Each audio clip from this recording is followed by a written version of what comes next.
Welcome back, Jet fans. Welcome back, everybody. We are live, and today's a big episode lined up. The Jets have finally reported training camp. Finally. Football is right around the corner. We got training camp for the next few weeks, preseason games to get lined up, and then before you know it, blink of an eye, we'll have the Jets fired up and ready to go, traveling down to Tennessee to open up the 2026 season in what really is a big pivotal season for obviously Aaron Glenn and this entire front office.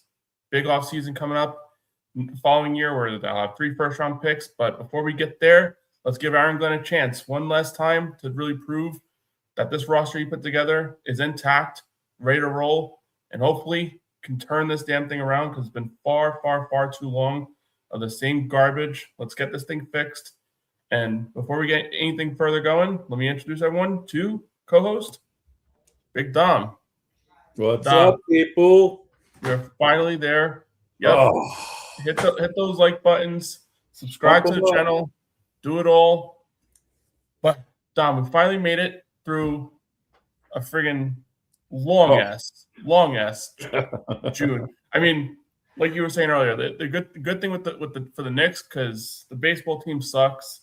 And it's just been too long. I always look at the draft as like the last window before like a lull. And I know they have mini camp and stuff like that, but you don't really get much out of that from a news perspective. You get a few press conferences here and there. But then that mid-June hits where everyone goes away and it's like football doesn't exist for 6-7 weeks. But finally it's over. The players reported today. They had a few players report press conferences. You got your 5 guys showing up, ready to roll. Garrett Wilson, Breece Hall. They look like 2 schmoes just walking the streets, but yeah, they're 2 superstars. But hey, man, I'm pumped, man. I really am. I mean, like you said earlier, I mean, we're talking like 2 months. It's just like nothing. Actually, 3 months if you really think about it, right? Like I said, we had the good thing with the Knicks, a little bit of the World Cup to distract it a little bit, so we were kind of busy there a little bit, But man, I'm so pumped up. Football is here. Let's go. Dane popping into the chat as always. Appreciate you for your support. What's up, Dane? One of his favorite AD being us, but another player reported today, AD Mitchell. So, yes. Dom, believe it or not, we surpassed AD Mitchell in Dane's AD rankings. So that's good. Oh, that is a good thing. It's good to know. Yeah, for sure. Other players to report, obviously, I mean, everyone reported, but other players who have been Minkah on the Jets Twitter page, Minkah Fitzpatrick, first major offseason acquisition, triggered a signing with him, or trade and signing. Yeah. About an hour and a half before it even started. Legal tampering even started. Got in there. Happy to have him in the building to report.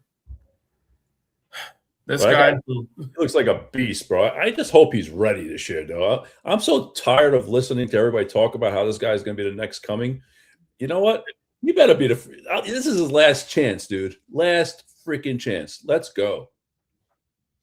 I mean, it's got to be. I mean, he's just got to turn this thing around. I mean, not even turn it around, turn it on. It's like we just haven't seen anything out of him yet, but the kid's still only like 22, 23 years old. He's still like super young. But dude, man, he's jacked as shit. Look at him. With all that being said, he's already going into year 3. Like you're a year from having to sign the guy. Granted, he probably wouldn't go for much anyway, but now's the time for him to really kind of take that next step, and it's gonna require for him to take that next step for this team to really reach that level where we're hoping they can eventually get to. Did I go through all of them? I got another one. Oh yeah, the rookies, obviously. Hey, rookies reporting. Haley and Cooper. Yep. But as I mentioned before, so Minkah might need to turn turkey really quick. It looks like. I mean, geez, let's get right into it. So I open it up. pivotal training camp here for this entire team. Pivotal for Aaron Glenn, really, to just kind of get this whole thing going. Because let's be real, this is probably his last real opportunity. If things don't go well for this year, we've talked about it nauseum. This could be his last, season as Jets head coach, and only a second season as Jets head coach. He's got to get this thing righted, and he was able to flush out the entire roster and bring in his own guys, his own coaching staff. Let's not forget that too. He completely wiped away everything from, basically the water boys are the only ones left. It's been a crazy offseason, and now it gets real. It does. Culture. He's got all of his guys in the building. I mean, what do you think about this for Aaron Glenn? I really wish he would have taken the podium. I don't know how common it is for the coach to take the podium. I heard he's going on tomorbe morning. Yeah, I saw that too. He was supposed to be today, but I heard they changed it to tomorrow morning. That's Jets news. Maybe he wasn't ready. You know what I'm saying? So that's what I'm thinking. I mean, honestly, you hit it right on the head. I mean, you're right. It is a crucial year. And, looking at the whole situation, man, I mean, from year one to year two, what a different team this is. I mean, from the top of the roster to the bottom of the roster, even coaches. I mean, he brought in guys that know how to coach. Now, I mean, you got an offensive coordinator in Frank Reich. You brought in Musgrave. He's taking care of the defense. We were able to retain Fangio. I mean, there's a lot of good pieces here. You know what I'm saying? Now let's just hope they can coach up these players. And that's what's going to come down. Not Fangio. I mean, oh my gosh, why am I saying Fangio? Our special teams coach, Banjo. Banji. I don't know where the hell I got Fangio. When did I miss something here? We got Brian Duker demoted. Yeah, Duker. Demoted Fangio. Yeah, there you go. But you're right. I mean, so I really do deep down inside feel that, I mean, he could turn this around. I mean, listen, I mean, what would we spoke about this all the time. If we get the 7 wins, he's probably going to be here. But how do we get the 7 wins is really going to determine if he's going to be here, right? I think 7 wins would be there. Yeah, again, like you said, how he gets. I think it's hard to say. If you win 7 wins and get blown out 10 times, then yeah, obviously, probably not looking promising. But I do think even 6 wins maybe get you a situation where football, right? If they're playing competitive football, they're not getting blown out. They're losing by 1 score here and there. You know what I'm saying? But if they're getting wiped out, man, what they lose by a total of 145 points in 5 games or something like that? What was that stat? You remember that stat? Everything after Thanksgiving, I just it was disgusting. That you can't see ever again. Yeah, it was disgusting, but no, never again for sure. I mean, you never have. Whatever it was the worst point differential in NFL history over a 5-game span. Whatever it was far too much.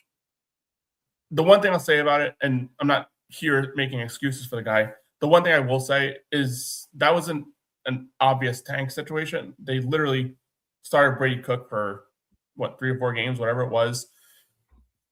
Completely gutted the roster, traded away 2 of their top 2 of the top 5 players for sure. Middle of the season. Yeah. It was an obvious situation with an eye towards the future. And what I'm hoping is, and we talked about this a lot too, what I'm hoping is that 3-game, 5-game stretch, whatever, where they won 3 out of 5 games, hoping there's a lot more of that type of football than what we saw the first 7 games and the tail end of the season. No, that's totally 100% agreed on.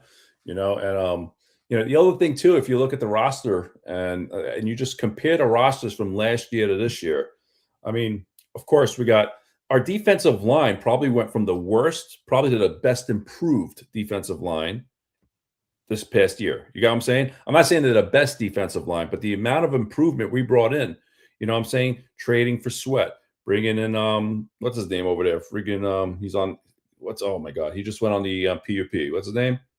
There you Joseph go. Asai. Yeah, Asai. We brought in freaking Demario Davis. We brought in. I mean, there's so much more.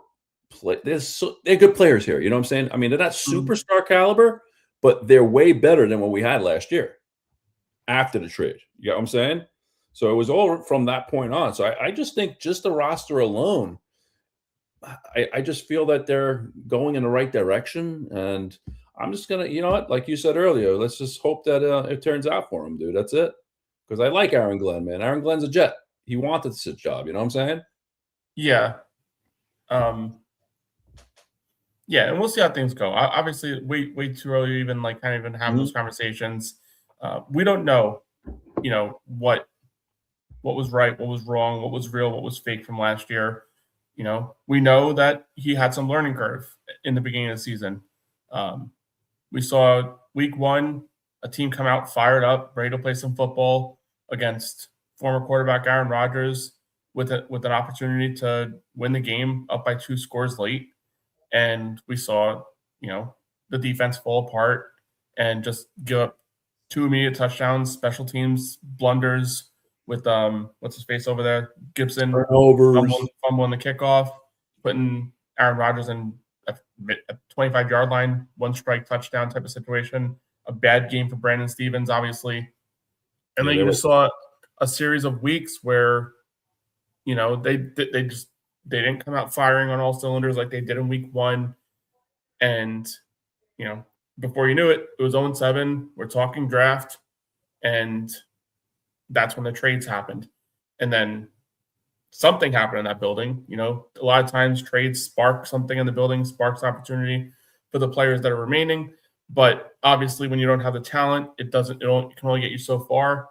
All of a sudden, 5 weeks later, we're in a full tank mode.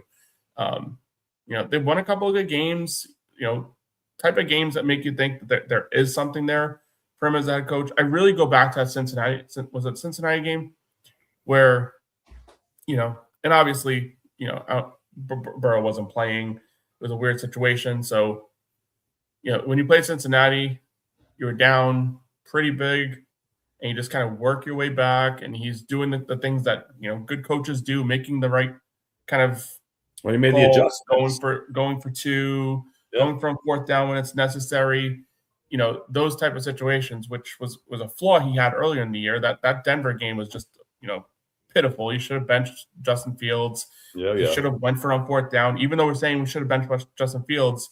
He went for a 4th down. They should have kicked the field goal. He didn't know how long the field goal was in the post-game press conference. Like, these are the things that really had me concerned with him as a decision maker. Where was the awareness, Yeah, the situational awareness. Like, he should have, like, I talked about it, like, with the AFC East guys when we did our show weekend. Like, it just being a head coach, like, you really like need to make it seem like you just know way too much, like almost over analytically, like to the point where like you sometimes hear coaches like, oh, from 64.5 you could have made it from 60, like from 65. I don't think you hear some coaches like talk like that level of detail. Didn't I even know how long it was? Like, he had to look at like one of the reporters and say how long the field goal. Like, that was just very alarming to me. But again, I'm putting 2025. I'm giving him a clean slate here because it's all we really can do. Johnny boy, we need a kicker. You were right all along. It should have been Dom Zvada. I don't know. Yeah, man. I know that he's like one of the front runners. I know he's one of the front runners down at to start for the Giants, whatever. And obviously that's a reason why Sanders came over to us. So we do have a kicker technically, Johnny boy, but I don't know. Jason Sanders played in Miami in that warm weather. Can he handle the cold? We just don't know. Plus, there's a reason he was readily available pretty late in the offseason. Sure. But whatever have you, we'll see what happens. I don't know if the Jets are in a situation. I mean, obviously you want a good kicker, and that's always like a good goal. But I don't think the Jets are in a situation where a good kicker is going to make or break their season. It's probably be a difference between a 5-win team and a 3-win team. This would be the year we freaking need it, though. I mean, if you think about it, I mean, we're talking about a long field goal to win the game, and we don't got someone to kick that field goal, man. That would suck, dude. You know what I'm saying? We're in the streets that with the play he took the heat from the special teams coach. Is that play he took the heat from? Do you know what he's referring to? I don't know. What is the word in the street? Is that play he took from he play special team coach? I'm not sure. Not exactly sure what he means by that. I mean, the one that I'll say though, like having Jason Sanders in the building, you know, he's a veteran. When he left, he's a veteran. Plus, when he left, John Harbaugh gave him like a glowing endorsement. Like, it wasn't like a situation where it's like, oh, wasn't like Young Wei Koo coming into the building and he was out. He was out the next day. He was out the next day. Jeez. The kick play. Yeah.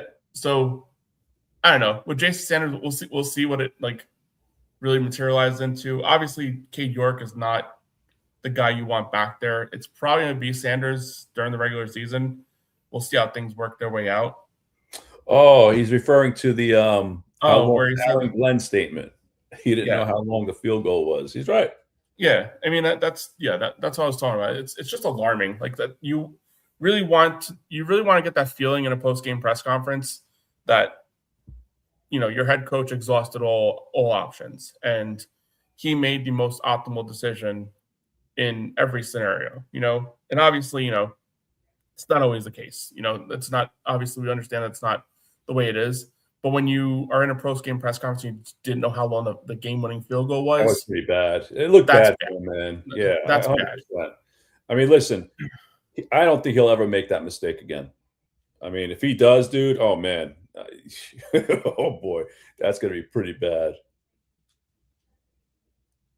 Thoughts on the safety room and linebacker room? So safety. So I'm worried too, for sure. What I'll say is you have some stable veterans in those rooms. Minkah Fitzpatrick on the back end. Now I just wonder, like, you had earlier reports that the Jets were going to try and use them the way Miami did, and obviously with Brian Duker being here, it could be the case. I like Minkah Fitzpatrick as like your deep safety. That's what made him a superstar, long-time player in this league for a turnover machine for the Steelers with Miami. His first stint when he was a rookie and obviously a couple of years into the league.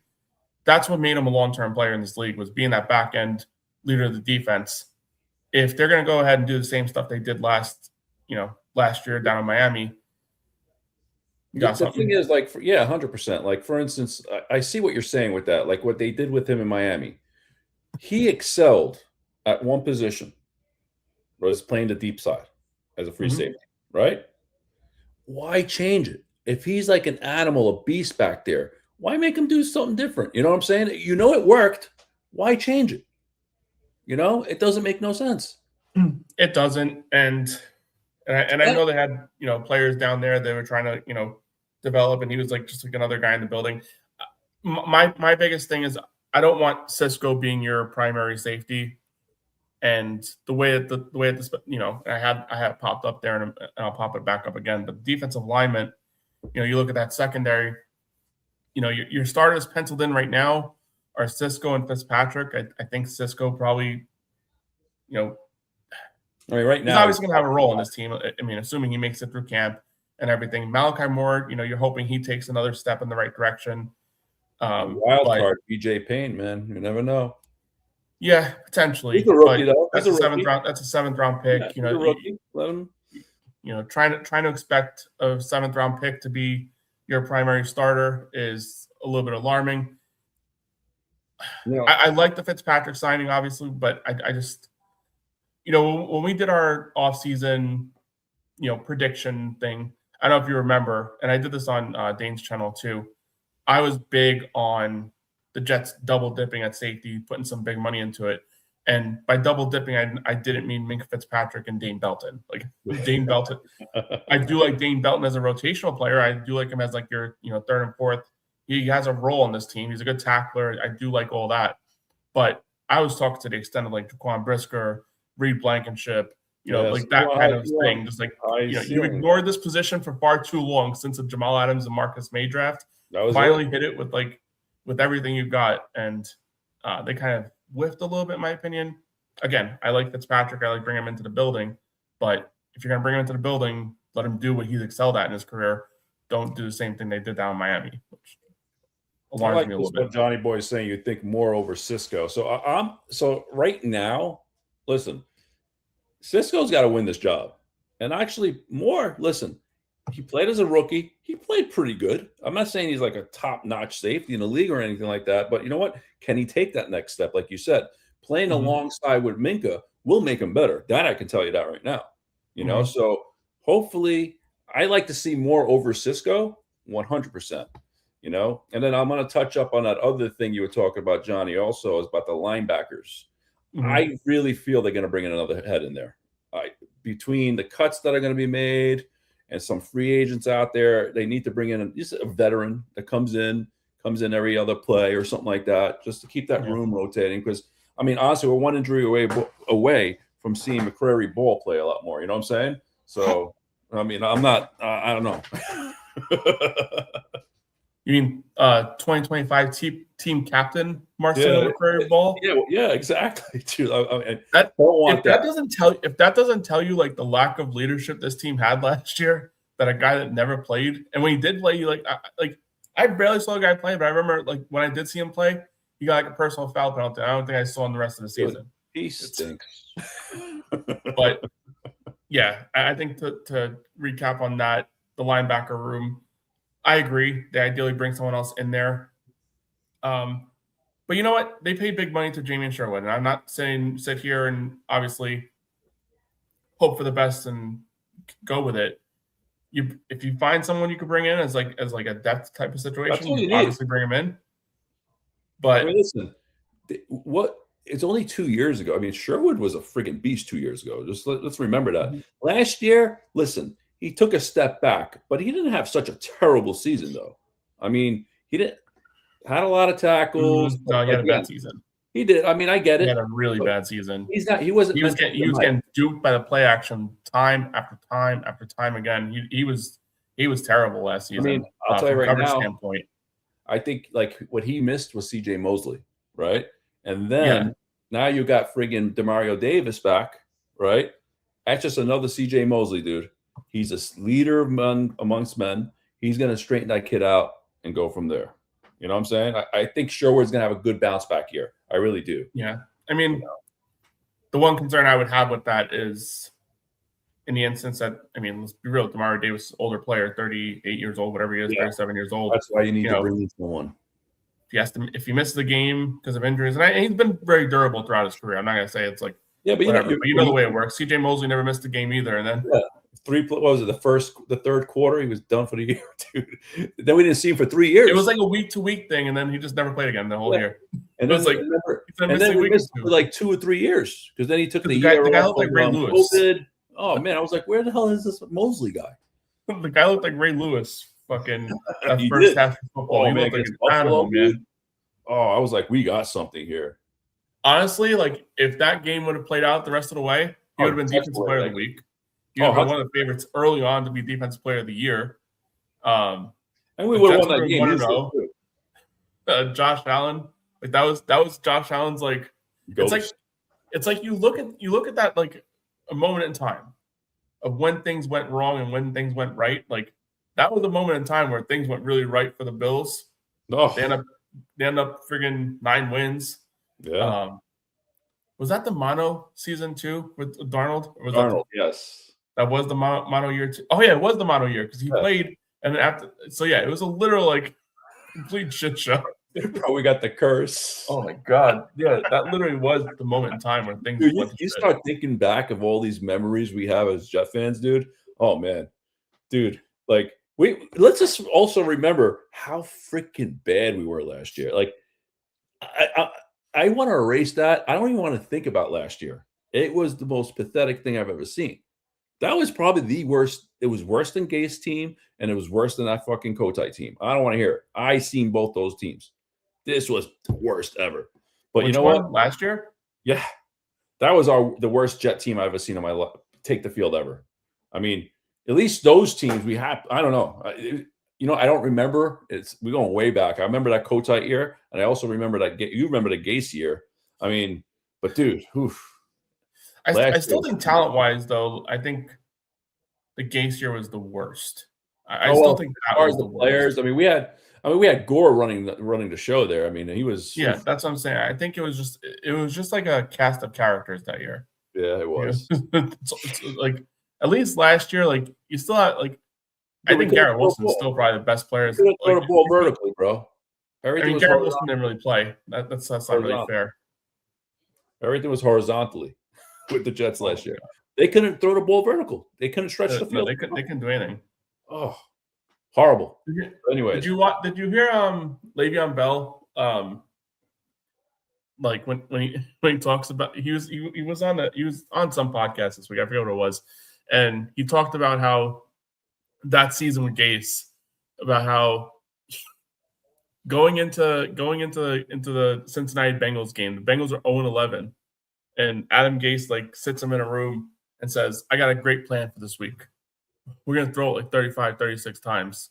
It's gonna be rainy weather. We got this." And there's all these jokes about how like it was like Thanksgiving week and he didn't have Thanksgiving with his family because he wanted the game plan for the Bengals, the 0-11 Bengals, and we delivered them their first win.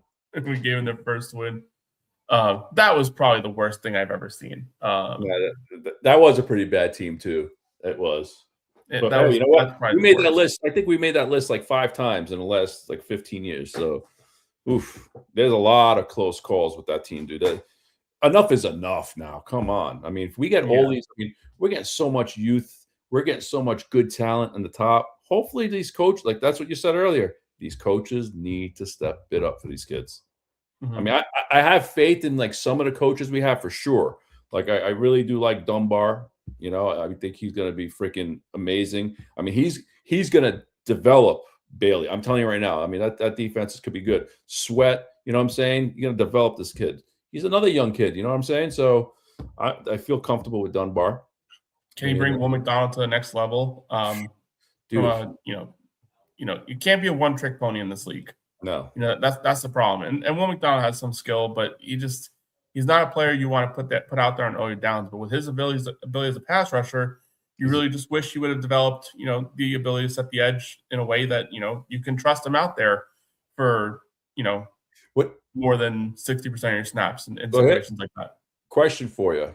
Going into this year's defense, barring no injuries, how many, if you're going to say a percentage of the snaps that Will McDonald and Bailey will be out on that field together, what would you think? Together?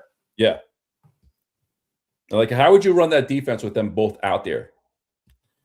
I mean, you want David Bailey to be a 3-down player. That's what you want out of him. Right. You picked him second overall. You don't pick Will McDonald second overall. Like if your intentions were for this guy to be a pass rush specialist, then you don't pick him for second overall.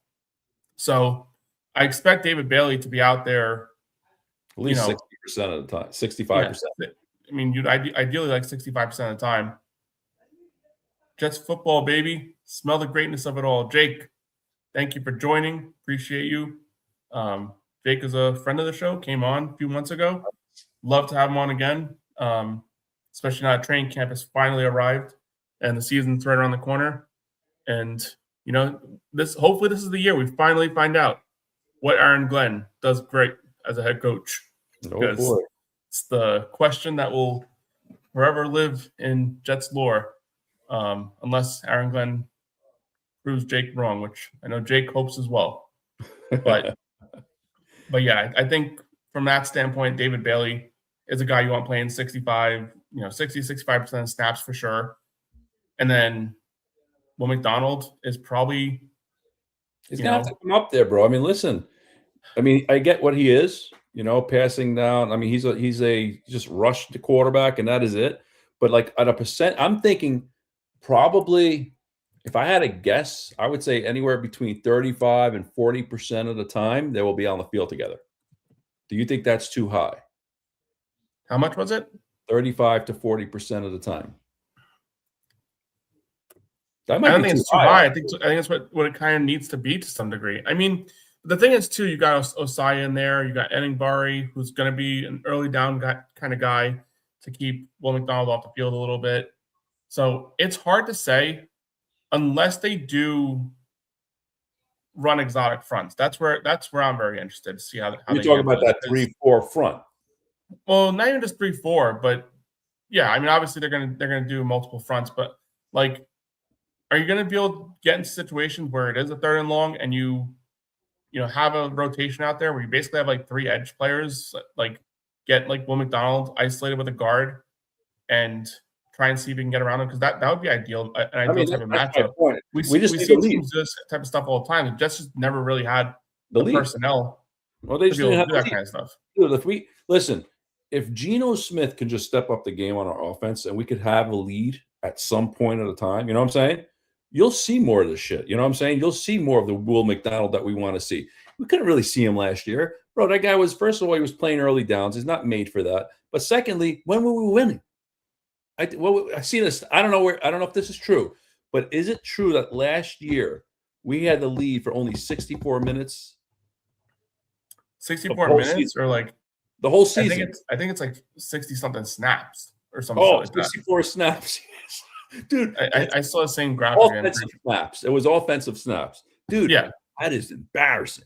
I mean, so think about that. So you're not going to really get a good, you're not going to really see what McDonald is made of. So we don't have that opportunity. But hopefully with this year, hopefully we get to see an elevation in a quarterback room. You know what I'm saying? Like it's elevated much better. We can have a lead here and there and go from there. And then we can see. So looking at Will McDonald last year, Will McDonald had roughly 58% of the snaps for the Jets. And, from that standpoint, that seems high, though, from what I remember.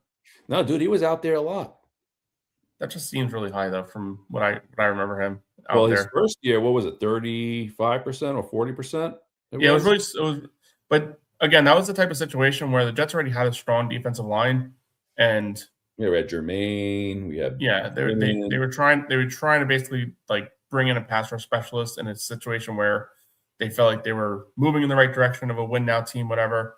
And yeah, they had a JFM on the defensive line too. Yeah. So it was a situation where they didn't draft for need, they drafted for skill set, and it just backfired. Obviously, Aaron Rodgers getting injured and didn't really work out the way they were like. And they were hoping to be playing with a lot of leads and have a pass rush guy out there that can just whip around the corner on 3rd and 4th downs and end games and put offenses to sleep.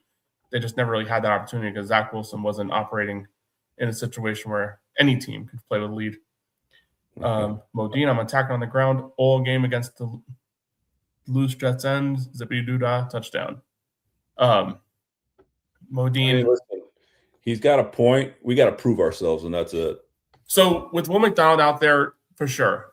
But Eningbari is a solid run defender, and I think he's going to be your primary guy out there in run situations. That's why the Jets really invested heavily, like in the edge position. They also brought in Osai. Yeah. Plus they brought in Sweat. He's elite against the run. I mean, they brought in Sweat, David Onyemata. Like they brought in guys to help this run. You wouldn't need McDonald out there for these situations. Early downs, out there. You know what I'm saying? And that's where it's going to come down to. I think, yeah, for sure. And third and longs, that's it. This is Will McDonald's opportunity to, put up or shut up, like we all like to say. Yeah. You either, and especially with the Jets picking Bailey, 4th. You have 4 for McDonald coming up. Yeah, this is year 4. Yeah, so we have to also make a fifth-year option for this guy this year. They already did, I'm pretty sure. They had to by May. Oh, okay. So you got the 5th-year option? I'm pretty sure they did. I'm not even sure, to be honest with you. But I'm 99% sure that they did it. I'm just confirming. Mm-hmm. I mean, at the end of the day, Yep, they picked it up. Oh, they did? Yeah. So against like you said, I mean, if he's down there, I mean, they're gonna run at him, and that's it. You know what I'm saying? Mm-hmm. So there you go. Will McDonald is a star in another timeline in a parallel universe. I mean, probably he gets picked by a lot of other teams that can coach him the right way and put him in situation. Like if this team has a lead, we're probably talking about Will McDonald in a different light. Dude, if they get the lead, this guy could get 12, 13 sacks a year, 14 sacks. He could get to that level. He had double-digit sacks already. The problem is he did it in 3 games in most of them. Yeah.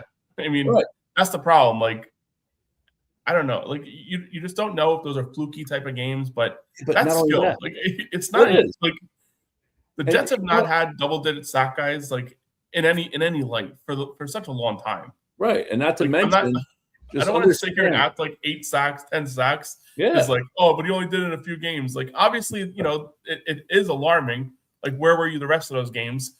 But when your team doesn't have a lead, that's where you were. Like, that's to my point. We don't get the lead. We don't have a lead. You'll never see him. Yeah, like Will McDonald's one of those guys. Like, obviously, like fast forwarding here. Let's say the Jets are out of it and are in a situation where they can get something for him in a trade. End up trading him, and he goes to a team like the 49ers, let's say. Yeah, 49ers, let's say. A team that does play with the league. 15, 20 sacks a year, guaranteed. I'm going to say 15, 20, but you get like 12 to 15. You know what I mean? Like, and we'll be like, oh, we had that guy, and so on and so forth. Yeah. You do see that, though. You do know that will happen down the road. No, for sure. And that's obviously the reason why, like, a lot of people are already out there saying, like, he's gone by the middle of the season. Like, I just hope that's not the case. Like, why not just, like, Jets aren't paying anybody. What the hell's the point in letting someone that's potentially good walk out? You just never seen his full potential because he just hasn't had the opportunity to be that guy. Now, do you pay this guy $15, $20 million a year just to be a pass rush specialist? That's obviously the next question. How much did it Huff get? Did he get 17 a year to be? That's what he was. Yeah, I think it was around there. Yeah, 7. So you're gonna have to pay for it, dude. That's the game of the NFL, dude. And even Huff, though, I would sit here and say Huff like had just a completely different skill set. Like he just one thing, bro. Airs back and go right after the quarterback. That's all it was. No, his one thing was close out the game because when you needed a sack in the fourth quarter, he was getting it. Like that was someone that was like. See, that's why I think they drafted McDonald knowing that Huff was going to go. Stupid. But anyway, that would be more idiot. And obviously, we're going too far into the past. We got to look forward now.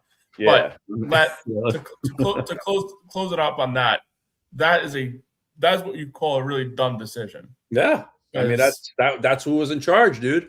And you could have had Bryce Huff in your building for a 3-year contract, and they could have signed him a lot earlier. You can't sit here and tell me, oh, look what happened in Philly, because obviously it changed scenery, changing game plan, changing defense philosophy, just did not work for him. Whatever was happening here, that worked for him, and the Jets knew it. They just didn't want to pay him as a 3-down player because they didn't feel like he was, rightfully so. But you keep a guy like that in your building, and you go out there and you draft Jackson Smith-Njigba when he's staring you in the face at 15 overall. I want to talk about that. And then you're talking about that's how you build a team. We still had no quarterback. But you know what? He had a year with Rodgers. We had Rodgers, though. We didn't know he was that could have been something nice. Long story short, but hey, how about this part? Let's go back to the team and all that. We were talking about Glenn and all that. But I have to say, I definitely think Muji filled in this roster to where we can play good football. That's what I'm saying. Not great football, but good football. Can we be in the conversation in November? Hopefully this year. I mean, they stepped up the quarterback game because Geno Smith is way better than what we had last year. Way better. Even if he had a season like he had in Oakland in Vegas, it's still better than what we had last year. You understand? What was his stats in last year? I know he threw a lot of picks. 17. How many touchdowns? What was how many yards did he throw for? I think when we looked at it like a few weeks ago, we might have. I don't know. 3,000 yards. I'm pulling it up now. Yeah. I don't want that year though. I want something in between. I want a good year, man. I want him to stay healthy. Yeah. So last season he threw for 3,000 yards, 19 touchdowns, 17 interceptions. So still a 3,000-yard passer, which I know it's not saying much, but the Jets have not done that too frequently. Yeah. So look at our quarterback stats last year, dude. I mean, what was it? Hold on. What were the Jets combined quarterbacks? I'm just curious. This is something. Just hear this out. I mean, how many touchdowns did we throw for? How many yards have we thrown? Not a lot. Dude. Again, we got to look forward now. Yeah. We got just what I will say, though, you'd like to think with better offensive line play, which he will have here compared to what he was with Oakland. Dude, when they were in Vegas, that was one of the worst offensive lines ever assembled. You do know that, right? The worst. Okay, so terrible. He's coming into a situation at very least mid of the pack. You got what I'm saying? So that's a big step up. Could be better, though. Could be better, especially if Membu and Fashanu take another step up. And then same thing with Tippmann. You know what I'm saying? Mm-hmm. We're talking about a really good offensive line. So you're right there. Plus the weapons. We have better weapons. Mm-hmm. I mean, listen. So what I will say, I'm just going over the last 3 years. He's been right around 20 touchdowns, like 20 in 2023, 21 in 2024, and 19 in 2025. So literally averaging 20 touchdowns a year over the last 3 years. His interceptions, 9 3 years ago, 15 2 years ago, 17 last year. We know this guy's a turnover guy. We just understand it's the way it is.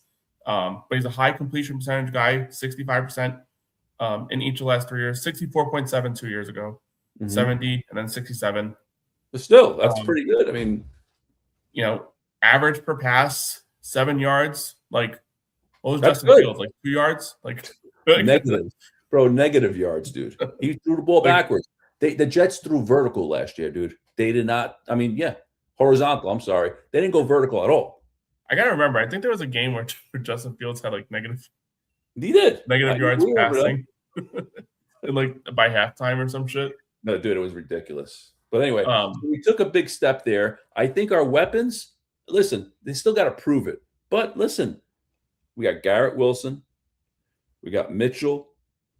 We got freaking Sadiq. You know what I'm saying? I mean, we got players, man. Come on. Cooper. I'm not gonna sit here and say he's gonna throw 4,000 yards, but he's done it 2 times in the last 4 years.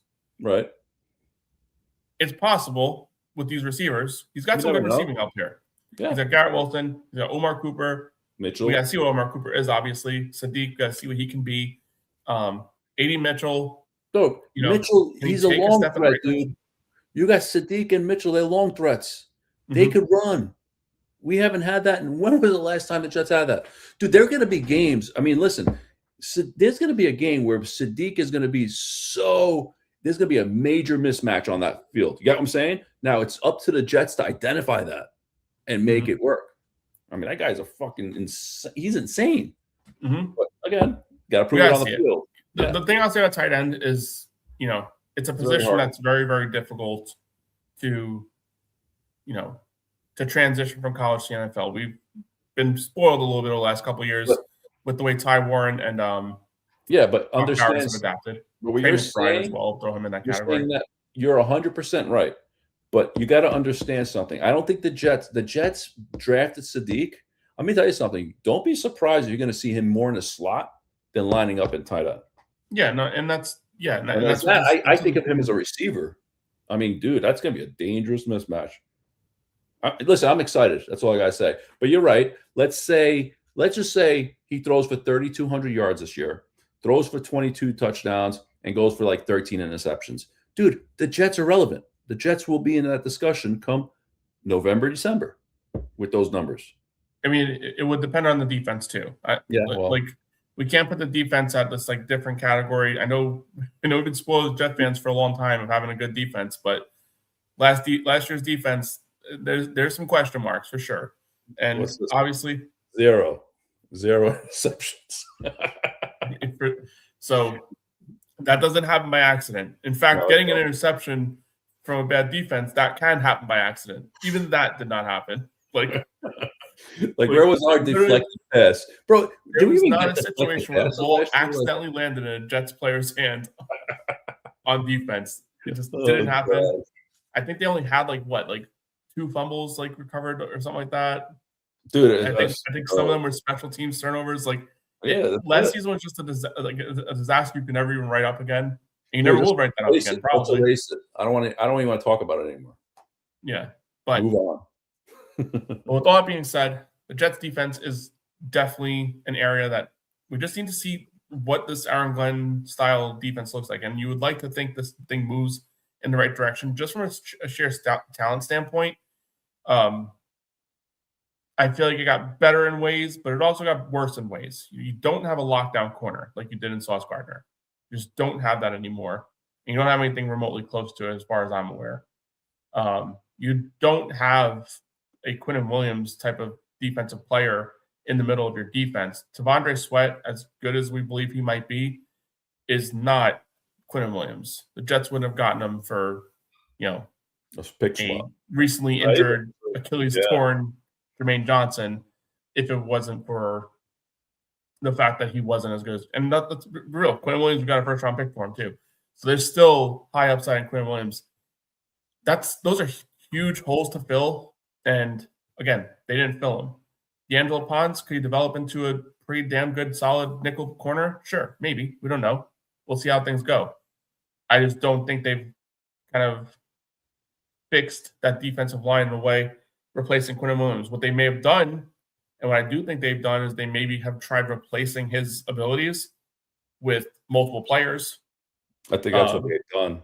And I think that was literally what they've tried to do, is get rid of the talent at the top and then really try and build, quantity over quality in this type of situation. And eventually, with all these first-round picks, you'll bring in that quality. Exactly. Is what you're trying to do. But that's a long-term type of situation. But again, this is a season where you just want to see positivity. Can we move in the right direction and see how things go? Sadiq would have been better off playing hockey like PK Subban. No, come on, let's give this guy a chance. Yeah, man. Yeah, this is a Dane favorite right here, Sadiq. Dane would love nothing more than Sadiq in 2026 draft, and then Dante Moore in the 2027 draft. Well, we could get his other boy. He's probably going to get cut from Cleveland. Gabriel? No. That was He's from Oregon too. Wasn't he from Oregon too? Yeah. He was horrible. So here's a question for you, dude. What are we going to do about backup quarterback? You think they're going to bring in a vet or no? Who's the vet that they're bringing in? Listen, whoever they're bringing in is just going to bring another name to the room. But listen, we're one play away from Geno Smith going out, right? And then who are we stuck with? Zappe or Klubnik? Is that the way? Let me ask you a question. Does Aaron Glenn really want to do that? His job is on the line? I don't think so, dude. I think they're going to have to bring in a vet. Yeah, but especially the Jets, you don't have a starting quarterback. You can't sit here and say who's our backup quarterback. Every team has a backup quarterback problem. Yeah, but there's very few out there. Dude, all right. First of all, we don't know what Cade Klubnik is. He could be worth nothing. Okay. Secondly, Zappe. I think there's better in the pool than Zappe, because that's most likely what you're gonna have to do. At least upgrade right there. So you still got the Daltons out there if you could trade for. Jimmy G is out there. You got that guy from Dallas. What's his name over there? Cooper Rush. Mm-hmm. Even I know they're not. Listen, better than Zappe though. You know what I'm saying? I agree, but here's the thing: the Jets are still paying these quarterbacks. Aaron Rodgers, $50 million. These guys are still on the books. On the salary cap that is still on the books, some significant money. I don't know from a team building standpoint you could really just keep throwing more money at the quarterback position. It'd be a 1-year deal, Anthony. I understand that, but still, I don't think they have much room right now on the cap. What's their? They got they have 13 million left, 12 million left. Yeah, but you need a lot of that space for in-season acquisitions and stuff like that. Typically, teams, when players go down and you have to bring in players from your practice squad or upgrade certain positions and stuff like that. A lot of times when that happens, that costs you about a good, $10 to $11 million right there. So if the Jets have, they have some good space. That's about $28 million. What the hell? Oh, I don't know if that's right. There must be something. Do they not have all the rookies' contracts in here or some shit? Well, here's another thing. If you're Aaron Glenn and Muji, right? Listen, they're on the hot seat. Hear me out. But they are literally one bad play from seeing this again next year. You got what I'm saying? We've seen it with freaking Justin Fields just sucked. But we've seen, what's his name out there all year? Brady Cook. I mean, we're one player away from seeing that again. You know what I'm saying? You know, what team isn't though? Like I know you're trying to say a lot of teams probably have better options than Bailey Zappi and Brady Cook, whatever, and Cade Klubnik. I agree, but like, what team isn't one hit away? Like, No, I get it. Bengals every year are literally one hit away. Yeah, but they have their players that are. Yeah, I'm just saying better players than what we have in there. You know what I'm saying? That listen, can they go in there and steal a game? Cook was never stealing any games. You got what I'm saying? Was not going to happen. He was just horrendous, and we're going to see that again. You know, Tom, it's hard enough in this league to win with your starters. No, I know. So I hear what you're trying to say, but it just doesn't make sense for them. Like, is Cooper Rush gonna like all of a sudden like turn this team into like something where they can like? I'm not. Like, I know what you're saying there, but I'm just saying the room needs to improve. It's really all right. It's like really bad. That room, unless listen, I'm part of this too, and I know you're gonna hear it. Yeah, Dom, you're taking that Klubnik train and all that. But who knows? What if he were to win the second spot? What if he wins the backup role? There you go. Well, he won't win it if you take the opportunity away from him. And that's what I'm saying. This is probably a move that's probably going to be made during preseason, by week 3 of preseason. If they don't really see anything out of Klubnik, they may have to make a move, and that's all I'm saying. You know, roster cuts, something like that, anything, dude. Because you're just preparing for it. If Geno Smith were to go out, let's say the Jets are sitting at 6-5, okay? And let's say he sprains his ankle, going to miss 2 weeks. Bro, we could go from 6-5 to easily 6-7. I mean, 6-7 like that in 2 weeks. You know what I'm saying? If you have a reliable backup, though, somebody could steal a game like a Cooper Rush, or even bring in a Dalton. Try to bring back Flacco for a game, for a year. Anything. Something with like who's got good. Maybe Rattler could shake loose out of New Orleans. They have like freaking 5 quarterbacks. Listen, the thing I'll say though, like, let's like give this current roster a chance to fucking practice. Nobody's even practiced yet. Let's go. Let's get to practice. Let's hear how shitty Cade Klubnik is. He can't complete a fucking pass. Yeah, for another interception. Let's hear all these things first before we're just like freaking out.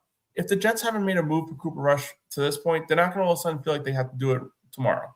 Okay, there's something in there where they just feel like they have a good operation. Dude, they went in and invested $1.5 million into Geno Smith in a trade. They obviously did not want to put money into the quarterback position. That just wasn't the way they were operating this offseason. If that were the case, they would have went out there and gotten a Tua Tagovailoa type of situation. Not that he would have come to the Jets, but there were other options out there that they could have easily brought. I would rather have Geno Smith than Tua, dude.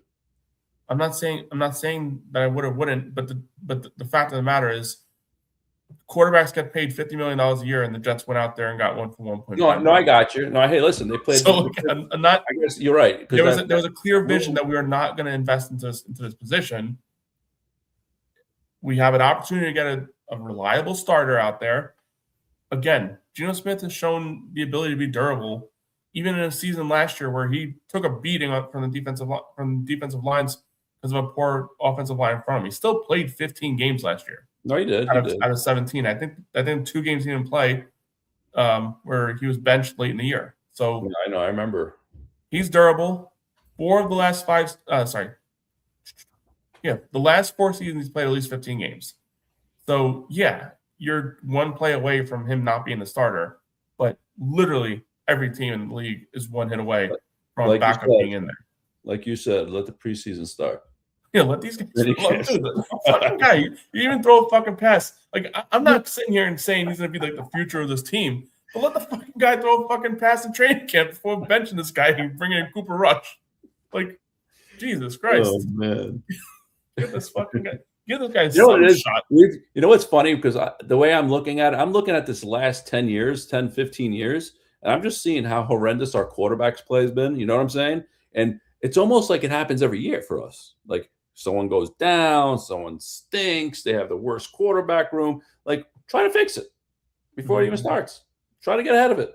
That's I mean, what I'm history tells you the Jets will be playing more than one quarterback this year. I mean, that's that's what I'm saying. So, are we going to So- see a Zappy or a Klubnik out there? Hey, you know what? Whatever. Let's see. Let's just see. yeah. I mean, like I said, Yeah, I'm Jimmy sitting here. G's name is being floated out there now. Who's? Jimmy G. You want to talk about being one hit away from? No, I know that. I would never third even bring him quarterback. in. I wouldn't even bring him in. That's Oh, horrible. of course you wouldn't. That guy's a piece of glass. He's got a glass jaw. Isn't he? Didn't he re-sign with the Rams? No. He was contemplating retirement. And then get a comfy fucking $2 million. that's what I'm saying. The hell. You know what I mean? Like, hold the clipboard for somebody. That's it. you should have followed LaFleur and collected $2 million in Arizona. Fuck better than you. Why not? That would have been perfect marriage made in heaven there. That's the career choice everyone should try and aspire to. Be a backup quarterback somewhere. Oh yeah, man. 10 years, $2 million. You made $20 million and freaking sitting back, holding a clipboard, and hopefully you have like somebody like Peyton Manning you're backing up. You know what I'm saying? You just don't get a chance to play. Just Curtis Painter. Bro, what was it? Hold on, wait. Where did I hear this? Oh, was it a Carson Wentz? He had a chance to be. He'd rather be a number 3 star. He'd rather be sitting number 3 on this current team he's on right now than come to the Jets and be a backup and work on the Frank Reich because he knows he's going back out there. Where is he, in Arizona now? Wentz? Yeah. I don't know. Somewhere on the bench. Yeah. No, I know Wentz, that. He's Wentz on the bench. That's where he is. Yeah. You got Elf on the shelf. You got Wentz on the bench. That's it. Ah, shit. But we didn't even touch base on, like, well, we did a little bit, actually. I can't really say that. We did. I didn't pull it up, though. I don't know what happens to the graphic. Dude, we're going to have so much to talk about every week from now until friggin' who knows when. Till Super Bowl. I don't know where my fucking graphic went. I made some nice-ass depth chart graphics this afternoon, and then they all fucking disappeared. Oh. No, I got this fucking... I'm not going to say it's shit. It's from ESPN, so it's not shit, but it's not nice. But I had some nice depth chart graphic I created this afternoon, and so now I'm stuck with this shit. It looks pretty solid. I tell you what, like, the defense might have some holes. You know, we talked about secondary. We talked about the linebacker room. Talked about Will McDonald a little bit. Yeah. But you look at this offense and, I like it, man. I like it. You sit here, you go Breece Hall, Braylon Allen, Isaiah Davis. Obviously, you know, we've talked about Braylon Allen and what we want to see out of this guy. Still have a lot of hope that he can be that, you know, perfect tandem running back. Breece Hall, use Breece Hall's speed and his power, and you got a good 1-2 punch. But then you look at these receivers: Garrett Wilson, Adonai Mitchell, Omar Cooper, Isaiah Williams is going to have a role on offense too. He had a pretty decent year last year. I mean, he came in some games and took over the game. You know, let me tell you something. Also, can it be? Can't we just hit lightning in a bottle with either Omar Cooper Jr. or Kenyon Sadiq? Like, can it be just one of them? It doesn't have to be both. You get one of those players that take off, dude. It needs to be both. No, I'd rather it both. Next year. I'd rather it both, Anthony. I'd rather it both. But let's just say one of those two players hits top level. I mean, now, dude, that's awesome. Understand that we picked Cooper at 30 and Sadiq at 16. Okay? If you could get one of those guys to be like a top 5 player at their position, dude, that is amazing. I'm just saying. Top 5, you said? Yeah. I mean, sure. But that's asking a lot. Let's say top 10. Let me use top 10. But you know what? I think Sadiq could do better than top 10 if he takes off. Dude, he could be a top 5. Are you saying like for their rookie years? Yeah. No. That's asking way too much. So let me ask you a question. For Sadiq, maybe more top 12. Yeah. Tight end's hard to transition to. Like, but remember what I told you, he will be Brock more Bowers, sure. He'd be lined up more like a wide receiver than anything, dude. I'm telling you. This is how they're going to use him. No, I understand that. One thing that I like about Reich, that he works with tight ends, dude. I understand that, but to be like top 10 tight end level, like, I mean, think about it. So name me type right now. You're in fantasy. I'm in fantasy. Outside of maybe 4 tight ends, the rest of them suck. I mean, you got Bowers, Warren, McBride, Kittle. and the rest suck. I'm not saying Right, they suck, but you know, you're trying to tell me Kenyon Sadiq couldn't be a 7th tight end in football? He can if he's as long as he progresses and he has that freakish ability. I mean, can we strike lightning out of the bottle with this kid or what? There is a possibility, dude. I mean, all right, Warren. I didn't say Warren. So top 5. No, listen, to be a top, I'm not saying like he can't. It's easier for a tight end than a receiver, I think. Well, of course, yeah. I mean, to be a top 10 tight end, like, what do you need? Like 50 catches and 600 yards receiving or something like that. It doesn't take a lot. It's 3 catches a game. But those are big numbers for tight ends. Yeah, 3 catches a game. That's all. No, I understand. Yeah, but I mean, 3 catches a game is good for any player, though. Like, no, I know, but that's 51 receptions a year. Yeah. Take a half a dozen of those into the end zone. You're beautiful year. I agree. Yeah. Now, if he could take that, let's say, hold on, hear me out for a second now. We just talked about 3 receptions a game. Let's just say he's able to do 4 receptions a game. Now you did 68 receptions. Dude, that's monster. You know what I'm saying? That's a monster for a tight end. Correct? Yes or no? No, it is, but I'm not listening. I know he's a rookie. Slow it down. But I'm saying, imagine we struck lightning in a bottle there. That's all I'm saying. I'm just making it up. But that's it could happen. Hold on a second. This is weird. What? Yeah, whatever. Screw it. No, I hear you though. But like, yeah, like, can you do it? Sure, but Omar Cooper. Frank Reich likes him a lot. So are they going to feature him? Of course, he likes him a lot. I hope he likes him a lot. You picked him. Yeah. Like what the fuck you picking a guy? No, I know. You know what I mean. You don't like him.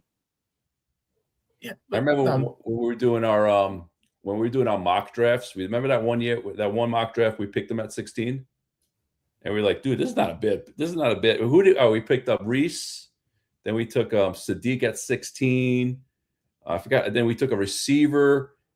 I think we got Cooper at 31 or 33 or something like that. No, you did. No, we did. We did CJ Allen at like 16, and then him at like 30. There was another one where we got Sadiq at 16. We did a couple of them. One we got Sadiq at 16. Very similar to the draft we had. Because I think we had Cooper at 33. Because he was in the second round. But anyway, whatever. So let's talk some position battles really quick, and then we'll wrap this thing up, all right? All right. So where do you want to go first? I'm just trying to pull this up again here. So when you look at the defense, okay. One position battle I'm going to just put out there. Strong safety. Right off the bat. What was that? Strong safety. And nickelback. Yeah. Well, corner. Outside corner is what I'm looking here. Okay. So that's probably the biggest, I would say, position battle out of the entire thing. A.Z. Thomas or Nashawn Wright? No, I'm going deeper with this whole thing. You got to pick 2 starters here. Nashawn Wright, obviously, A.Z. Thomas, and I'm even throwing Brandon Stevens in that mix too, because he's likely to be one of the starters. But listen, I'm not a big fan of everyone who says he played better in the second half of the season. The only reason he played better in the second half of the season because no one was throwing outside anymore because the linebackers were terrible coverage. So I did not forget how awful he was the first 4 weeks of the season. Yeah, I remember that too. So that's a major red flag. And I'm even going to throw – I know he's probably going to be your starting nickel, but I'm even going to throw D'Angelo Ponce in that mix. I think they're going to try and give him an opportunity to start there, but I think ideally he's going to be your starting outside guy? Nickel player. Oh. No, nickel. Okay. But I think they're still going to try and give him an opportunity. Dude, so let me ask you a question. All right. So, all right. Nashawn Wright, that was a kid from Chicago, correct? Mm-hmm. Okay. Dude, the kid's pretty good. I mean, he's not elite, but he's a pretty good corner. He's tall. He's got that physical attributes with those long arms like friggin' Sauce did. But he makes picks. He gets the picks. You got what I'm saying? Now, he ain't shut down. He's not a shutdown. Okay, I get it. Well, that's a problem. He gets picks, but he also gives up a lot of touchdowns. So he's one of those like feast or famine type of guys. I mean, listen, at the end of the day, I think that is a very big question there. That's a good one. Hopefully, AZ Thomas can take a next step, and we'll see. I mean, is he going to be the guy that was supposed to be drafted in the second round? You know what I'm saying? And we got him starting. I mean, that would be awesome news. But I really feel like one of these guys will step up, dude. You know what I'm saying? Is it going to be AZ Thomas? Is it going to be D'Angelo Pons starting on the outside, on the other side? You don't know. You know, Brownlee. I mean, but I think you're right, though. I think he'll be the starting nickel, Pons. And I actually see it the way you have it right now. I do see it where it's going to be Brandon. This isn't me. This is ESPN. This is what they have it. It sounds right, and I think AZ Thomas eventually, if, knock on wood, can take that next leap. He could come in and replace Deshaun Wright. I mean, what the heck? Listen, you said it earlier. Let them play and see what they got. Next year, we got 3 first-round picks, dude. 1 on a quarterback, hopefully. 1 on a starting caliber corner, you know what I'm saying? Like a shutdown, and whatever the other position would be best available. That's it. What do you think the situation with Brownlee is? He's a player that played decent when they first got him. I think we obviously could have physical. A lot of penalties. We're aware of like his flaws there. I think. Listen, if we've seen D'Angelo Pons. You love the kid. You loved him out of Indiana, right? If he comes in and brings that swag to the Jets, he ain't getting touched. I mean, Brownlee ain't going to see the field. He'll come in situational. You know, when you're throwing like 5 DBs, 6 DBs in the back. You know what I'm saying? That's the only time you'll see him. But I don't know, man. Like you said before, I mean, Brandon Stevens is going to start. There's no way he's not starting. I mean, they're paying this guy, what, $15 million a year, $13 million a year? But the Deshaun Wright and AZ Thomas, that's the battle. Like $12 million a year. Yeah. That Deshaun Wright and AZ Thomas, that's going to be the battle. You know, we got to see who takes that. And again, if Deshaun Wright starts, I mean, listen, the kid's not bad. You know what I'm saying? Yeah. I'm going to throw one out there just because we've seen this happen with a lot of players that, you know, struggle at corner. But I thought this was something that might be considered even last offseason. But let's say AZ Thomas does show some promise on the outside. Yeah. And let's say Deshaun Wright also shows that he can kind of man himself up a little bit on the outside. I know where you're going with this. Is there a situation where with the weakness at safety, you bump Brandon Stevens back? I thought this is something that should have been done last offseason. But I mean, it gives you a little bit of a different look. Did he play back there too? Not for the Jets, but when he was on Baltimore, wasn't he playing back there a little bit too? He may have. I mean, they all mix it up and stuff like that all the time. It's just. I mean, he probably has some snaps under his belt as a safety, but I just feel like with his size and his range, he could be like that center field type of player, especially if they're gonna play Minka in like just like dime nickel type of role. Yeah. I mean, listen, the room is not great. It's not. I mean, it's like below good. You know what I'm saying? It's like, you know, you have very bad, neutral, good, very good, elite, right? They're sitting right below good. You got what I'm saying? Neutral, actually. They're sitting right below neutral. Okay. My whole thing is the best 4 have to come out and play. And hopefully they could recognize who are the best 4. You know what I'm saying? And that's where it's going to come in. Listen, D'Angelo Pons could be the steal. I mean, he could be like he played outside with Indiana. I mean, why couldn't he start on the outside? You know what I'm saying? Because he's short. Aaron Glenn was short. And listen, that guy was gritty. 30-something interceptions in his career. It could happen. Yeah. We just don't know. I think Aaron Glenn has shown you, like, by his acquisitions that although he was a short corner, he doesn't favor short corners. You know, like, and that's kind of right. You're right, actually. I think that's the way, like, just because it worked before doesn't mean it's the rest of the success either. I'm just saying, though. But, hey, listen, he can play out there if it had to be. I think they'll give him a chance, but I think ideally that they're going to operate with him being their primary nickel, and that's fine because, you know, that's where a lot of us seeing a lot of that out there anyway. The whole NFL is changing to that, you know? You're going to see a lot of situations with Pons where in certain situations, he's down in the box playing Like a nickel. linebacker. And other situations, like maybe Minkah comes down and he's out there playing safety. Like you're gonna see like a lot, and that's what I'm most excited about with this defense is like, because that's what they did with Branch out with the Lions. Branch was everywhere on that defense, and it really worked out for them. Basically, Picked a very, very similar spot in the draft. I think he was picked early in the second round, like 30, I want to say it was like 36, 38, somewhere in that ballpark. And then Pons was picked, like 50, I think it was, that we ended up picking him. So very similar range in the draft that they felt like they can get a player that's like a defensive weapon. They don't have to isolate down to just one position. Like Glenn wanted Branch to be that player for him in Detroit and didn't really have that type of player here last year. And now you may have found it. We'll see how obviously this thing goes. I mean, the other thing is too, Anthony, like you got between now and all these cuts that are going to make. Remember, are we sitting number 2 on the waiver deadline too? Mm-hmm. All right, waiver order. So you're going to see a lot of shit pop. They could upgrade that room easily because they're going to be players that are going to be let go. And which room? In our corner room. There could be a situation where someone shakes free. No, good corners don't shake free. Yeah. I mean, you can get lucky. That doesn't really happen. Yeah. Because teams carry like 5 or 6 corners. Why would a good one shake free? True. If there's a team that has 5 or 6 good corners and one actually gets out, throw a trade at them, man. Give them a third. You could bring in somebody. If they're looking to cut them, you're not giving away a third for them. But linebackers that we could talk about the linebacker crew. You know what I'm saying? That could be an upgrade that could definitely be made during the cuts.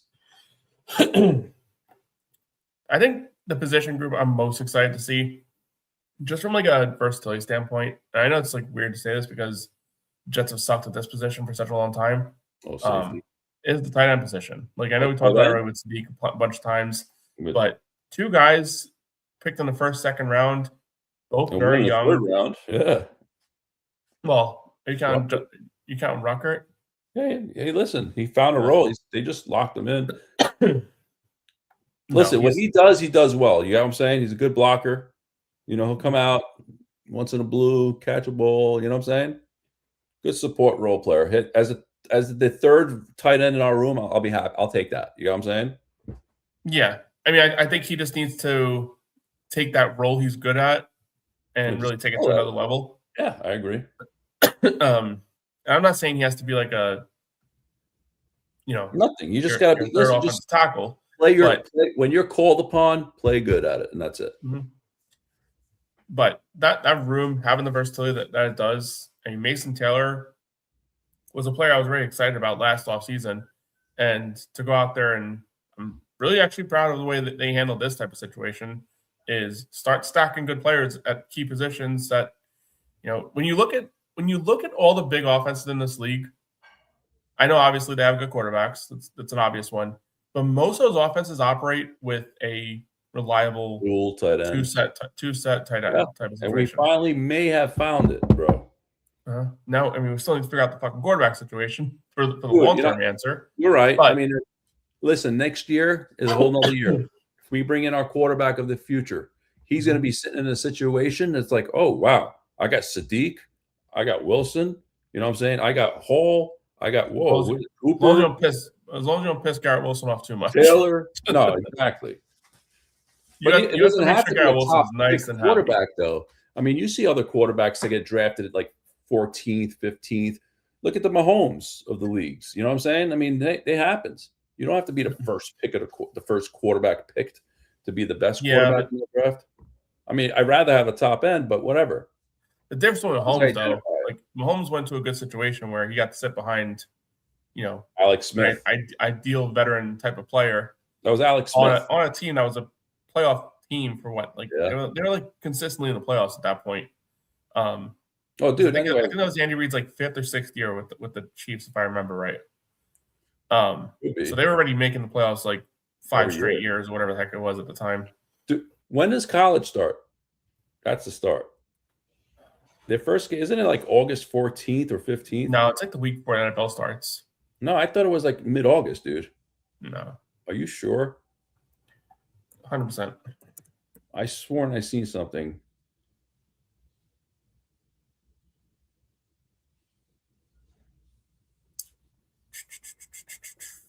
thought I seen something was the third Saturday of August 29th. Like I said, 29th. week before. 2 weeks before. Yeah, August, but that's week 0, and it's like the only game week 0 that really any sort of enticement. But if you're looking for quarterbacks, yeah, that's all we're going to be watching, bro. No, I'm just looking to see if any good matchups. San Jose State versus USC is the only week 0 game that we're going to see carries any sort of Mayava, right? Who? Huh? Mateer? Mayava. Oh, Mayava. Where's Mateer again? Yeah. Mateer is Oklahoma. Oh, Oklahoma. There you go. Gonna be a fun year, bro. Wasn't there a North Dakota? Obviously not like, but wasn't the North Dakota State quarterback or something like that? Like something. No, he got picked this year. That people were talking about. He was picked this year. Oh, was it this year? What was his name over there? I forgot his name now because we were talking about him the whole time. I know you brought him up like on one of our shows, whatever. Yeah, Cole Payton, that's right. Yeah, Cole Payton. That's right. Dom C interviewed him at the. I want to say it was Senior Bowl. Was it Senior Bowl that we had him on? I think it was. I think so too. Yeah, that's right. Because he had interviewed him the day that we had the all the pain rumors coming him out. on during the Senior Bowl. That was pretty cool. That'd be a nice little thing to have on later on too. But anyway, I don't know what else you got, Dom. Not much, man. I'm just excited. We didn't really touch on the injuries too much, but the active. Let's touch on this really quick, even though. Listen, I'm just more pissed off about one guy being on this list. I don't care. They said it's short term and all that, but you know how these hamstrings are, and you know how the Jets report these fucking injuries, especially for a guy his size. Yeah, 350 pounds. We have this fucking shit. It's like almost like a Becton situation to start. You know what I'm saying? Big guy, lazy. They call him. I mean, listen, they need this guy out there week 1. They need him out there week 1. That's all I gotta say. But the rest of these guys on this list, and maybe even I didn't know even Joseph Osai was on this list. So I don't even know what's up with him. But this came out of nowhere. I mean, I don't, Tim Patrick or whatever. I mean, maybe these are just like a couple of weeks type of deals. Why is that not? I'm not worried about Tim Patrick so much. It'd be nice to have him ready, though. He'd be good friggin' experience at number 4/number 5 receiver for us. Was added to the physical reform list. Doesn't even say why. It just says he's on the physical and reform list. Maybe he had diarrhea. Because he was unable to pass a physical. Oh, God. I mean, that happens, but that's a lot. He's out of shape, dude. He's too fat right now. Tell him to stop eating fucking chocolate chip cookies, bro. He ate his $35 million contract. Well, he was a 3-year deal, right? We got, right? I thought it was 3 years, like 45 or something. I thought we paid him a lot more than like what the market says, but it's saying here 35 mil. Okay. Yeah, I mean, I assume they're right. I thought it was a little bit more that we paid him. Yeah, that better start fucking getting in shape and let's go. Yeah, how the fuck you even let that happen, man? Like, come on, like, that type of shit pisses me off. That pisses me off. Hey, listen, as long as it's not an injury, if it's an injury, it's different. Like sweat, that's a problem. Because I know these hamstrings could linger, dude. They linger. Yeah, and then the thing too is like, the reason like why these players like show up to training camp so early is a big ramp up period, whatever. So when you find yourself 2 weeks behind the 8 ball, especially for a player like him who's still developing, he's not like, he's only a 2-year veteran. The whole time in. What happened? When you're on that list, don't you have to be at camp still, like listening in, holding a clipboard and all that kind of shit, or no? I don't know. You know what? He better be a hamstring. Dude, I'll tell you right now. I think you're required to report no matter what. Like, he has, like, Osai's going to have to do his physical every single day until he passes it. And then once he passes it, going to be off that list. Yeah, but we can't afford that. It says for not passing a physical. It doesn't say anything about the conditioning test, unless that's what they change it to. Because they always change shit on. Oh no, the Jets moved Tim Patrick to active roster and placed Joseph Asai on PUP. You see that? Yeah, I know that. Yeah. Oh, I mean, I don't know where Tim Patrick was. Was he? I mean, I thought they signed him already, so I'm not sure why he wasn't on the yeah, that isn't weird. specific reason why Edge Joseph Asai failed his physical is currently undisclosed. Maybe that's why. Maybe that's why Glenn didn't want to talk today. So those questions are going to come out, and he had no answers. I mean, I think he had an answer. I think. And we got to talk to the doctors. I'm not sure why. How the fuck is it like undisclosed reason? Like, what the fuck, man? Like, dude, like, we'll find out tomorrow. I know, but like, we probably should have talked about. We probably should have pulled these details when we were talking about Will McDonald, because this is like now fucking alarming. Like we were talking about, like, oh, they brought him aside to, like, be the guy on the outside, early downs, blah blah blah, Enning Bari. But now what'd you say about Geno Smith? We're one hit away from fucking. Oh, dude, that would be. Let me tell you something. That would be bad. I mean, I know we got Briggs and Harrison and all that, but still, bro, you brought in Sweat for a reason. You know what I'm saying? Well, yeah, Sweat situation. We'll see how things go there, but I'm more worried about that than anything right now. Mm-hmm. Yeah. All right, bro. I think that's it. I mean, like, as far as like everything, I'm excited tomorrow to listen to Glenn talk. I want to hear what he's got to say. What time? Do they know what time he's coming on? Is it the morning he's coming on? Yeah, it's on their site. Let me pull it up really quick. That I'm excited to listen to. I know they're going to be without pads until when? Next week? It's usually 3 practices without pads, so they'll be on them by this weekend. Yeah. I know they're doing I know Sunday a lot of the guys are going out to watch mini camp. That ought to be fun. Who is? Get a lot of info. Who is? That's a lot of the guys are going out there to watch mini camp on Sunday. Yeah, I mean, I think there's usually pretty good turnout for the Jets with all their. So I'm pretty sure we'll get some shit out there. You know what I'm saying? Yo, Klubnik is the real deal. No, it's just he threw a dart in the end zone. So it says he's scheduled tomorrow. Tomorrow's what, the 29th? Tomorrow at 10:15. But they're so annoying. They're always late on that fucking shit. Like how many times, like, not that I ever like tune in right away, but I do try and like tune in like when it's happening live, so I can maybe like record a few snips or whatever the fuck have you. But you know how many fucking times those motherfuckers show up late? Like, what the hell? Like, as a coach, aren't you the one preaches like what's his face over there? The Giants' old coach, the old guy, I forget his name, Tom Coughlin. He would always discipline his players for being 5 minutes early is too late type of thing. And he's like that's why Michael Strahan got all pissed off with him off season.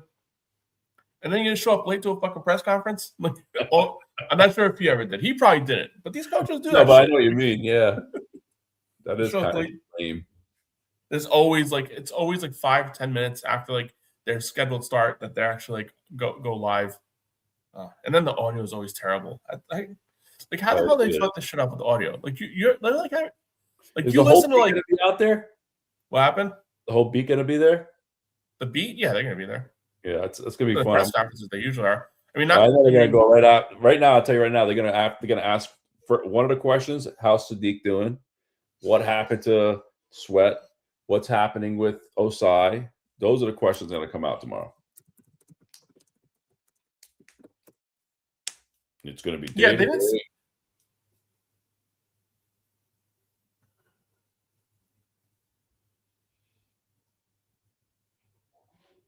Sadiq is not on the physically unable form list, so he's ready to roll. Yeah, that's what I'm saying. I don't think asking, hey, how's he doing? Blah blah blah.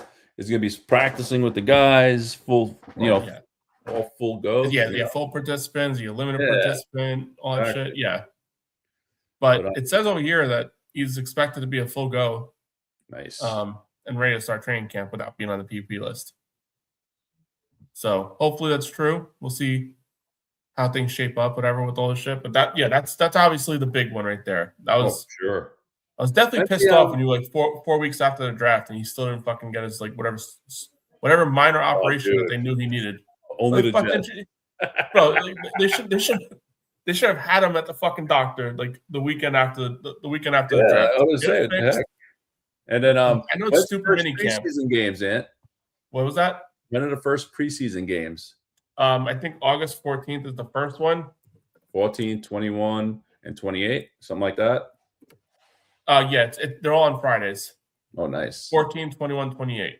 Nice. On the 14th, they got the Bucks. Dude, we're 2 weeks away, bro. On the 21st, we got Aaron Rodgers. Oh, nice. So we're 14, hold on, 15, 16, 17. So we're basically 2 weeks and 3 days away. Yeah, it's usually it's usually like 15. No, they did more. It used to be players report. Oh no, I think it's 15 days. That's what it is. So yeah, the first padded practice is probably the 31st, because then it's 15 days from there. That is your first game. Oh, 15. So you just said it was the 14th, 21 and 28. No, 30th. 30th is probably the first padded practice. Okay. Yeah, so it's about right. No, that wouldn't be right. They must have changed that shit. I remember 15 days being a big thing that they talked about.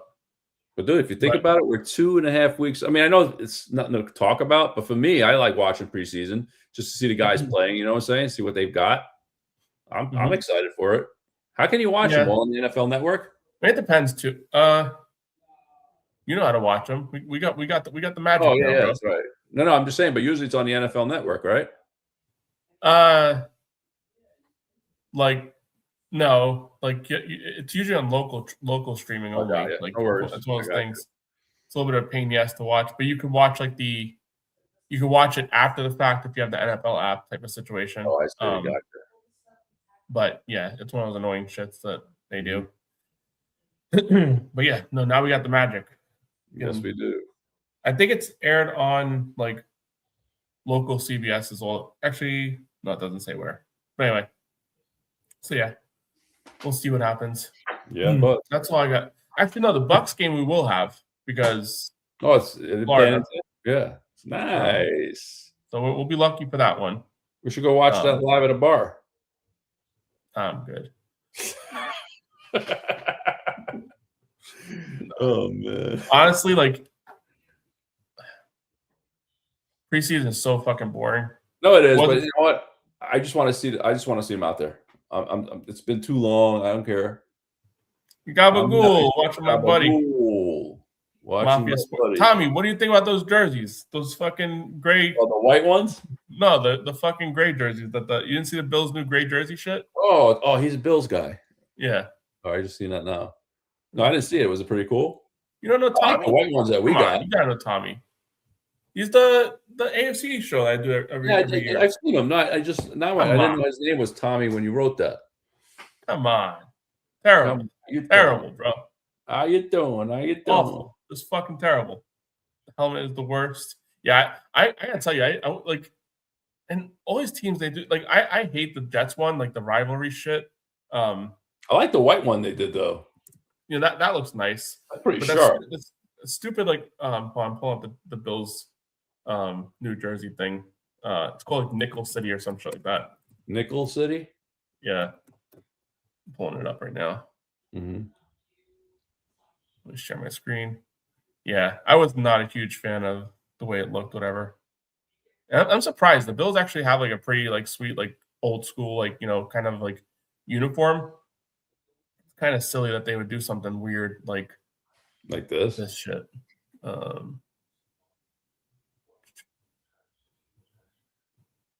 the fuck going on here? Sure, come on. Amuja Air goes boom. It's these shits. Was it the gray stuff? Yeah, these gray things. They don't look overly bad. Yeah, it's not bad. He's saying the helmets though. The jerseys actually look pretty cool. I don't like any of it. I think. I want to see what the helmet looks like though. He's saying That's what I'm trying to find here. Oh, I like the gray. It reminds me of the Lions. That color. You know what I'm saying? Yeah. Hold on. Here you go. There's like a.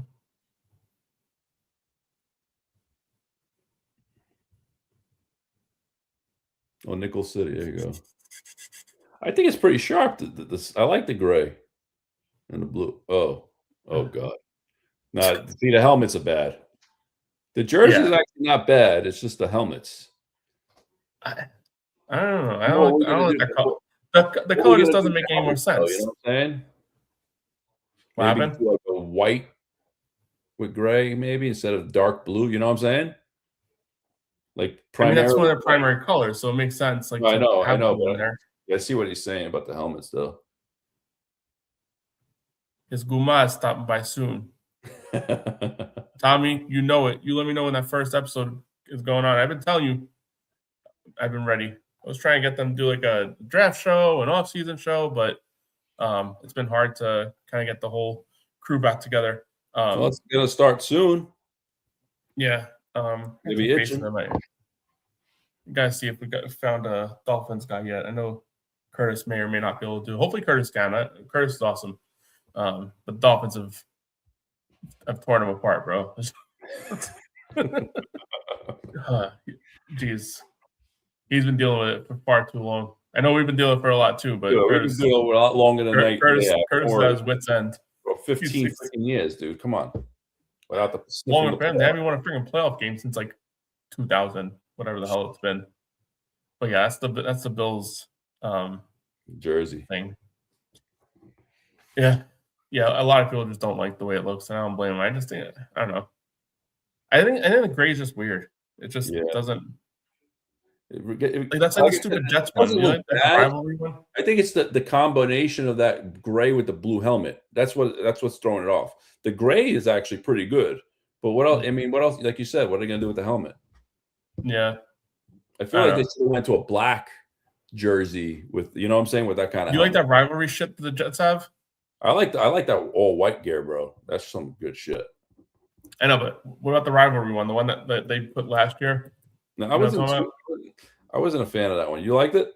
No, I thought it was stupid. Yeah, I didn't like it. I don't know why they come out with some of these stupid fucking things. And if you're gonna come out with stupid things, they probably get a good deal in the NFL from the NFL on them. Push them out, get them out. You know what I'm saying? People will buy them. Rare edition. It's gonna be worth money. Valvoline. He's right. Like a Valvoline logo. He's right about that. There's no bison on it. Yeah, it's just blah. You know what's weird though? Like, it looks like more like a college NFL, like a college team helmet. You know what I'm saying? You know what? Like, going up, boom. If you ever go on like the websites, like when they put something out like that, and like you find like the reason why they did certain things, it's like they go into so much detail, but then you realize how stupid the details are. Like with the Jets one, the rivalry one, like I don't know if you've seen, like the shoulders are like kind of like this weird etched type of thing, whatever. And the reason they did it that way, and if you look at it and you zoom in, it looks like a sewer cap, and that's why they did it, to represent the sewers in New York. And it's like, what the fuck? Oh yeah, what the hell are you? I can't wait to go buy that one. Like, you know what I'm saying? I mean, I see what they're trying to do there, but you put so much thought into putting sewers on a jersey that like you're in fucking New York City. What the fuck? Like, you represent New York City. What the fuck are you doing with sewers on your thing? You could have done anything else, like, you know, skyscrapers on your jersey, like anything. You know, like there's so much shit you could have done, like NYPD, fire department, anything. You're right. Yeah, there's like they could have done a million things. Didn't they try running with like the Gotham thing once? What do you mean? Like they were trying to do like that Marvel shit. Maybe a few years back. The Jets did? Yeah. Did they try doing something with their jersey? It was like more like the DC Marvel type. I gotta look it up. I remember something like that. I can't see the NFL doing something like that. I can't see the NFL doing something like that, but like that's something that's definitely like an NBA thing. Maybe it was no Curtis this season. No Curtis this season. Well, yeah, we'll talk, Tommy. That sucks. I'll have to reach out to Curtis. You remember Curtis? We had him on here. Him and Captain D. We had them both on for. Oh, in the beginning of the year. Yeah, for the Dolphins Jets game. Yeah, that was like a 4-way like torture chamber between the four of us. Jesus Christ, to watch our fucking two teams. But anyway, so yeah, fucking training camp is here. Preseason games, as boring as those are right around the corner. and Let's then the real go. shit starts. That's what, I'm excited to see Klubnik, dude. I don't care what you say. I'm running the train with Klubnik. Maybe I'll get You're his running the train with him? Huh? You're running the train with him? No. So we're gonna ride the train with Klubnik. The train with Klubnik. Oh, you're crazy. Anyway, yeah, man. Hit those likes. Hit that point. Hit those likes. Subscribe to the channel. Going.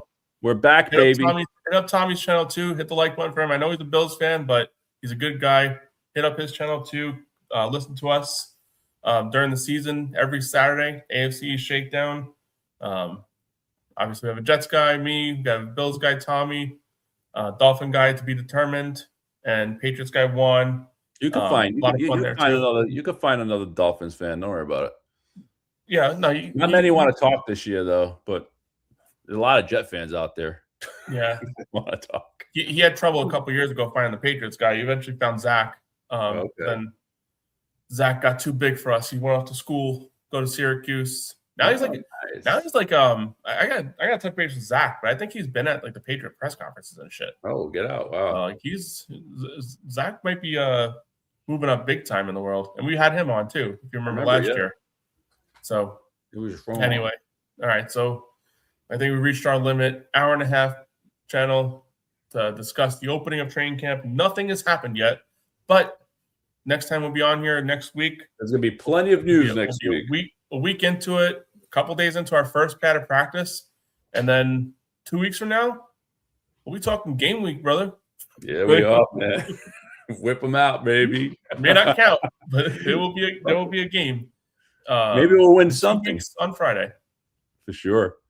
Yeah, we are one of the best preseason teams. Once the games start is when we kind of lose our focus a little bit. But anyway, appreciate everyone for joining. A lot of fun talking about this opening of training camp. It's a long season ahead of us. Hope for the best, and we'll see how this thing goes. If you haven't already, hit that like button, subscribe to the channel, and let's go Jets.